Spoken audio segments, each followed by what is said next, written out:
രാധാകൃഷ്ണൻ വളരെ പ്രധാനപ്പെട്ട ഒരു വ്യക്തി കൂടി ഇപ്പോൾ ഈ വിഷയത്തിൽ പ്രതികരിക്കാൻ വരുന്നുകൊണ്ട് ഇടപെടുകയാണ്. ആനി രാജ അടക്കമുള്ളവരാണ് ബിൽക്കിസ് ബാനുവിന് നീതി കിട്ടുന്നതിന് വേണ്ടി സുപ്രീം കോടതിയെ സമീപിച്ചത്. ആനി രാജ ഇപ്പോൾ ടെലിഫോൺ ലൈനിലുണ്ട്. ആദ്യം ശ്രീമതി ആനി രാജ, താങ്കളുടെ പ്രതികരണം. ഈ രാജ്യത്തെ സ്ത്രീകൾക്ക് അങ്ങേയറ്റം ആശ്വാസം നൽകുന്ന, അതുപോലെ തന്നെ നിയമത്തെ ബഹുമാനിക്കുന്ന മുഴുവൻ മനുഷ്യർക്കും അങ്ങേയറ്റം ആശ്വാസം നൽകുന്ന ഒരു വിധിയാണിത്. തീർച്ചയായിട്ടും ഈ രാജ്യത്തെ മുഴുവൻ നിയമങ്ങളെയും കടലാസിന്റെ വില പോലും ഇല്ലാതാക്കുന്ന ഒരു നടപടിയായിരുന്നു BJP നേതൃത്വ ഗുജറാത്ത് ഗവൺമെന്റ് സ്വീകരിച്ചത്. അതിൽ നിന്നും ഈ രാജ്യത്തെ രക്ഷിച്ചിരിക്കുകയാണ് ഇന്ന് സുപ്രീം കോടതി ചെയ്തിരിക്കുന്നത്. അതിനെ സ്വാഗതം ചെയ്യുന്നു. ശ്രീമതി ആനി രാജ, ഈ നാരി ശക്തി എന്ന മുദ്രാവാക്യമായി ഇറങ്ങുന്ന പ്രധാനമന്ത്രിക്ക് കരുത്തു പകരുന്നതാണോ ഈ വിധി? നാരീശക്തി എന്ന് പറഞ്ഞു വരുന്ന മോഡി ഗ്യാരണ്ടി എന്ന് പറയുന്ന പ്രധാനമന്ത്രിയുടെ കൂടെ പാർലമെന്റിൽ ഇരിക്കുന്ന ബ്രിജ്ഭൂഷൺ എന്നയാള് ഡൽഹി പോലീസ് ആവർത്തിച്ചു പറയുന്ന ഒരു ലൈംഗിക അതിക്രമണ കേസിൽ കുറ്റവാളിയെ വെച്ചുകൊണ്ടാണ് മോഡി ഗ്യാരണ്ടി എന്ന് പറയുന്നത്. അതുകൊണ്ട് തന്നെ ഇത് ഒരു ഗുജറാത്ത് ഗവൺമെന്റിനെ നയിക്കുന്നത് BJP ആണ്. ആ BJPയുടെ എല്ലാമാണ് നരേന്ദ്രമോദിയും അമിത്ഷായും ഒക്കെ. ഇത് ഈ രാജ്യത്തെ പ്രധാനമന്ത്രിയെ അടക്കം ആഭ്യന്തരമന്ത്രിയെ അടക്കം മുഴുവൻ ആളുകൾക്കുമുള്ള തന്നെയാണിത്. കാരണം ഈ രാജ്യത്തെ നിയമത്തെ കാറ്റിൽ പറത്തുന്ന നടപടി ഒരു സംസ്ഥാന സർക്കാർ സ്വീകരിക്കുമ്പോൾ അതിന് മൗനം അവലംബിച്ചുകൊണ്ട് അതിന് പിന്തുണ കൊടുക്കുന്ന നടപടിയായിരുന്നു രാജ്യത്തിന്റെ പ്രധാനമന്ത്രി നരേന്ദ്രമോദിയും കേന്ദ്ര ആഭ്യന്തരമന്ത്രിയും ചെയ്തത്. അതിന് തീർച്ചയായിട്ടും അവർക്ക് കൂടിയുള്ള ഒരു തിരിച്ചടി തന്നെയാണിത്.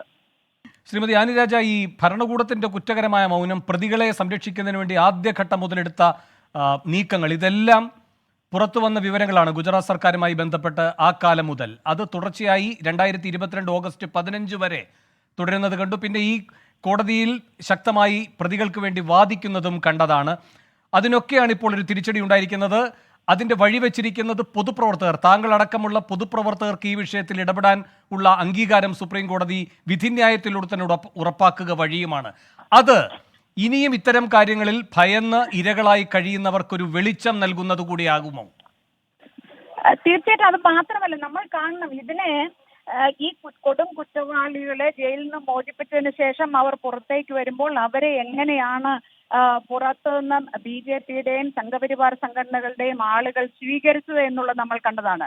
അപ്പോൾ അങ്ങനെ സ്വീകരിക്കുമ്പോൾ അവർ ഇവരെ ഈ കൊടും കുറ്റവാളികളെ മോചിപ്പിക്കുന്നതിനുള്ള കാരണമായി പറഞ്ഞത് ഇവരെല്ലാം ബ്രാഹ്മണന്മാരാണ്, ബ്രാഹ്മണന്മാരെ ജയിലിൽ വെക്കുന്നത് കൊടും പാപമാണ് എന്നാണ് പറഞ്ഞത്. അപ്പൊ അങ്ങനെ ഈ മതത്തെയും ജാതിയെയും കൂട്ടുപിടിച്ചുകൊണ്ട് ഈ രാജ്യത്തെ സ്ത്രീകളെ കൂട്ടബലാത്സംഗം ചെയ്യുന്നതിനും അവരെ കൊല ചെയ്യുന്നതിനും ഒക്കെ തന്നെ കൂട്ടുനിൽക്കുന്ന സമീപനം സ്വീകരിച്ചതിനും കൂടിയുള്ള വലിയ ഒരു തിരിച്ചടിയാണ്, വലിയൊരു മുന്നറിയിപ്പാണിത്. ആനി രാജ, വളരെയധികം നന്ദി പ്രതികരിച്ചതിന്. താങ്കൾ വളരെ ഗൗരവതരമായ ഒരു ഇടപെടൽ കൂടി ഈ വിഷയത്തിൽ സ്വീകരിച്ച വ്യക്തി കൂടിയാണ്. രാധാകൃഷ്ണൻ ഡൽഹിയിൽ നിന്ന് തുടരുന്നു. രാധാകൃഷ്ണൻ പറഞ്ഞു വന്നത് ഇതിൻ്റെ രാഷ്ട്രീയ പ്രതികരണങ്ങൾ ഏത് രൂപത്തിലാകുമെന്നതിനെ സംബന്ധിച്ചായിരുന്നു. സുപ്രീം കോടതിയെ പ്രോസിക്യൂഷനും പ്രതികൾക്കൊപ്പം ചേർന്ന് തെറ്റിദ്ധരിപ്പിച്ചു എന്നതടക്കമുള്ള കാര്യങ്ങൾ ഈ വിധി പ്രസ്താവത്തിൽ തന്നെ ഉണ്ട് എന്നാണോ കരുതേണ്ടത്? അങ്ങനെയെങ്കിൽ അത് വലിയ രാഷ്ട്രീയ പ്രതികരണങ്ങൾക്ക് വഴിവെക്കുന്നതാകില്ലേ?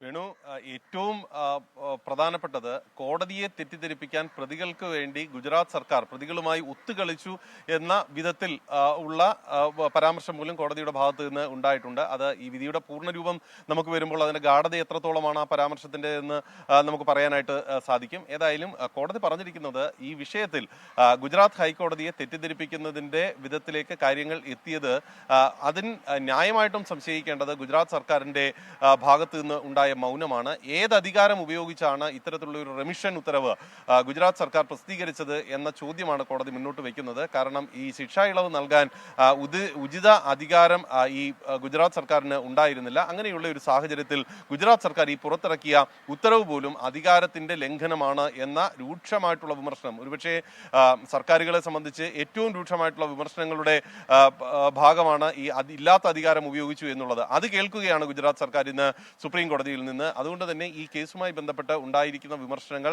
സംസ്ഥാന സർക്കാരിന്, ഗുജറാത്ത് സർക്കാരിന് ഏറെ പ്രധാനപ്പെട്ടതാണ്. ഈ ഗുജറാത്ത് സർക്കാർ സ്വീകരിച്ച നടപടികളെ തിരുത്തണമെന്ന് ആവശ്യപ്പെട്ടുകൊണ്ട് പല ഏജൻസികളും നേരത്തെ സൂചിപ്പിച്ച സാമൂഹ്യ പ്രവർത്തകർ ഉൾപ്പെടെയുള്ളവർ കേന്ദ്ര സർക്കാരിനെ സമീപിച്ചപ്പോഴും മൗനം അവലംബിച്ചു എന്നുള്ളത് കൊണ്ട് തന്നെ ഇതിലൊരു കക്ഷി എന്ന നിലയ്ക്ക് കേന്ദ്ര സർക്കാരിനും ഈ കേസുമായി ബന്ധപ്പെട്ടിട്ടുള്ള വിഷയത്തിൽ തീർച്ചയായിട്ടും അതിന്റെ ബാധ്യതയിൽ നിന്ന് ഒഴിഞ്ഞുമാറാൻ സാധിക്കില്ല. കോടതിയുടെ ഭാഗത്ത് നിന്ന് ഉണ്ടായിരിക്കുന്ന വിമർശനങ്ങൾ ഈ കേസുമായി ബന്ധപ്പെട്ട് ആദ്യഘട്ടത്തിൽ തന്നെ സുപ്രീം കോടതി സ്വീകരിച്ച നടപടികളുടെ ശരിവയ്ക്കുന്ന വിധത്തിൽ കൂടിയാണ് എന്ന് കോടതി പറഞ്ഞിരിക്കുന്നു. ആദ്യം ഈ കേസുമായി ബന്ധപ്പെട്ട നടപടികൾ ഉണ്ടാകുന്ന ഘട്ടത്തിൽ കേസ് ഗുജറാത്തിന് പുറത്തേക്ക് കൊണ്ടുപോകണം എന്ന ഹർജി വന്നപ്പോൾ സുപ്രീം കോടതിയിൽ അങ്ങനെ ഒരു ആവശ്യമില്ല, അങ്ങനെ ഒരു സാഹചര്യം ഗുജറാത്തിലില്ല, നീതിയുക്തമായിട്ട് ഗുജറാത്തിൽ കാര്യങ്ങൾ മുന്നോട്ട് നീങ്ങും എന്ന് വാദിച്ചിരുന്നു. ആ ഘട്ടത്തിലാണ് സുപ്രീം കോടതിയുടെ ഭാഗത്ത് നിന്ന് ഇടപെടൽ ഉണ്ടാവുകയും CBIക്ക് അന്വേഷണം കൈമാറുകയും കേസിന്റെ വിചാരണ അത് മഹാരാഷ്ട്രയിലേക്ക് മാറുകയും ചെയ്തത്. അന്നെടുത്ത തീരുമാനം ഉചിതമായിരുന്നു അഥവാ ശരിയായിരുന്നു എന്ന് തെളിയിക്കുന്ന ഒരു കാര്യമാണ് ഇപ്പോൾ സംഭവിച്ചിരിക്കുന്നത് എന്ന് കൂടിയാണ് കോടതി പറഞ്ഞിരിക്കുന്നത്. അതായത് പ്രതികൾക്ക് വേണ്ടി ആവശ്യമായ എല്ലാം നൽകുന്ന വിധത്തിലേക്ക്, അവരെ സംരക്ഷിക്കുന്ന വിധത്തിലേക്ക് ഗുജറാത്ത് സർക്കാർ എത്തി നടപടി സ്വീകരിച്ചു എന്നുള്ളതാണ് കോടതി ചൂണ്ടിക്കാട്ടുന്നത്. ഒരു സർക്കാരിനെ സംബന്ധിച്ച് ഏറ്റവും രൂക്ഷമായിട്ടുള്ള വിമർശനം എന്ന് നമുക്ക് അതുകൊണ്ട് തന്നെ ഇതിനെ വിലയിരുത്താനായി സാധിക്കുന്നുണ്ട്. ഗുജറാത്ത് ഹൈക്കോടതിയെ തെറ്റിദ്ധരിപ്പിച്ചു എന്നതടക്കമുള്ള ഭാഗങ്ങളും ഇതിന്റെ ഭാഗമായിട്ട് സുപ്രീം കോടതിയുടെ ഭാഗത്ത് നിന്ന് പ്രതികരണം എന്ന രീതിയിൽ ഉണ്ടായിരിക്കുന്നു. അതുകൊണ്ടാണ് ഈ പ്രതികൾക്ക് അനുകൂലമായിട്ടുള്ള ഉത്തരവ് ഗുജറാത്ത് ഹൈക്കോടതിയിൽ നിന്ന് രാധാകൃഷ്ണനിലേക്ക് വരാം. വിശദാംശങ്ങളാണ്, വിധിന്യായത്തിന്റെ വിശദാംശങ്ങളാണ് രാധാകൃഷ്ണൻ ഡൽഹിയിൽ നിന്ന് നൽകിക്കൊണ്ടിരിക്കുന്നത്.